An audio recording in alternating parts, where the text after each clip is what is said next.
the fact that the Tennessee Titans are 5-3 is wizardry by Mike Vrabel, because the last two games with Malik Willis as a starting quarterback in the NFL, they can't do anything. I mean, the offense looks like a high school offense. Credit to Derrick Henry and this offensive line for being able to open up any holes for him at all. You guys well know I am not an X's and O's guy. The fact that Derrick Henry went for over 200 yards with a quarterback who can't throw the ball and no wide receivers, which is a bad combo, and the fact that he went for over 100 against the Chiefs, it blows my mind. I don't understand how it's possible that the Titans can run the football with Derrick Henry at all, given what they are capable of offensively. Titans have the worst wide receiving core right now in the NFL by a substantial margin. I mean, they put up a stat during the game, and A.J. Brown reacted to it. A.J. Brown has got better stats than the entire Titans wide receiving core, and we're almost through half of the season. So it's not like we're talking about like 2 or 3 games. We're talking about almost half the year. Ryan Tannehill is out. I don't think that Ryan Tannehill is incredible as a quarterback. As I've said for a long time, I think he's like the most average starting quarterback in the NFL, right around 15 or 16. There's nothing to work with here right now. And Malik Willis, the fact that the Titans had a chance to win this game is unbelievable to me. The fact that they maybe should have won the game if they had had just better play calling is also incredible to me. Look, the Titans are probably going to win the AFC South. That means you get to host a home playoff game. I'm not sold on Tannehill. He's lost his last 2 home playoff games, lost to the Ravens, and also lost last year to the Bengals in what was an indefensible loss to me in the divisional round of the playoffs for the Titans that I don't know that I'll ever get over. But the difference between Ryan Tannehill and Malik Willis right now is substantial. It's early. I understand Malik Willis was a project. If you go back in the day, it was not uncommon for guys to sit behind the starter for years. I mean, Steve McNair sat for a couple of years before he came in.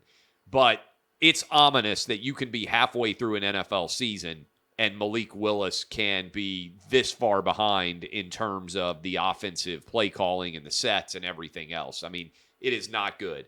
The moment is too big for him oftentimes. Now, he wasn't helped out by his receivers. Conley dropped one down the sideline that would have been a huge play. I thought the officiating was awful in this game. First of all, they threw a flag on it, felt like every single play. And for Travis Kelce to be able to actually rip off the helmet of a defender on the 2-point conversion play and have him get the penalty flag, right? Like, meaning the defensive player. I don't know what the rules should be, but I feel like it's an automatic offsetting foul. If the offensive player literally rips your helmet off, it's impossible to argue that he hasn't also committed a foul in that scenario. I mean, just crazy. Mahomes, the Titans defense was electric. I mean, the fact that they gave the Titans a chance to win this game at all. The Titans have an incredibly elite defense, I believe, that is rounding into form really well if they can stay healthy. The problem is they can't score any points at all. Even with Ryan Tannehill, this wide receiver core has been a disaster. But, man, Patrick Mahomes is a transcendent talent. There were a couple of stats that came out that I flagged one of them that I wanted to hit, which kind of talked about the difference between the two games. Patrick Mahomes is the first player in the Super Bowl era with 400 yards and a touchdown passing and 60 yards and a touchdown rushing in the same game. That kind of speaks to how incredible Patrick Mahomes was in this game. What I will say in general is it feels unfair that Patrick Mahomes should even be able to run the football because the Titans did about as good of a job defensively as they could, especially considering I think that the total was they got 10 yards of offense in the second half, which is inexcusable. You should never be that bad offensively that you truly can't do anything. They had great field position many different times. But credit to the Chiefs, Patrick Mahomes, finding a way to get it done. And I credit the Titans for even being in this game. Double-digit underdog quarterback that really basically is running a high school offense, and the Titans maybe should have won this game given where the ball was. I think the Titans had a first down at the Chiefs' 39 with about 10 minutes to go in the fourth quarter, up 8. And I thought they lost the game on that drive. Even if you just get 5 or 6 yards, you can set up a field goal that probably would have guaranteed you the win if you make it.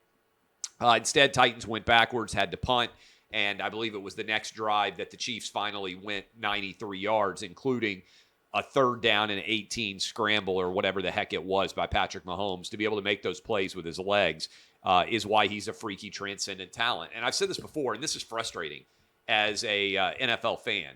If you don't have a Josh Allen, if you don't have a Patrick Mahomes, if you don't have a Lamar Jackson or Justin Herbert or Joe Burrow in the AFC, for instance, you really almost have no chance of winning.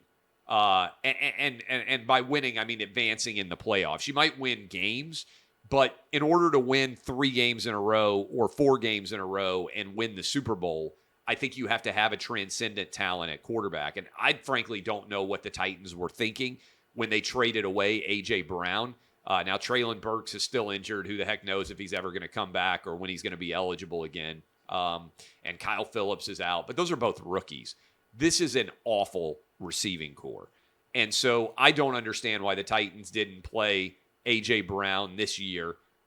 Give a chance to your team to be able to advance in the postseason. Give your team a chance to make a run. Instead, they traded A.J. Brown. They thought they were going to get a equivalent player to A.J. Brown. You have a top 5 NFL wide receiver, and you suddenly think you're going to get one with the 5th wide receiver pick in the first round with Traylon Burks. Maybe he ends up being okay, but certainly he hasn't shown any tremendous flashes that suggest that he's going to be a dominant player. And all of it's just, I mean, it feels incompetent. John Robinson's picks recently have been awful. I feel like in many ways the Titans' window closed, and they closed it themselves when they traded A.J. Brown in terms of being able to win at a truly elite level. Now, the AFC South is awful, so the Titans are a substantial favorite to win this division. I think they should win the division. We'll see what happens. The Colts are floundering, and they're awful, and the Jags are not good, and certainly the Texans are atrocious.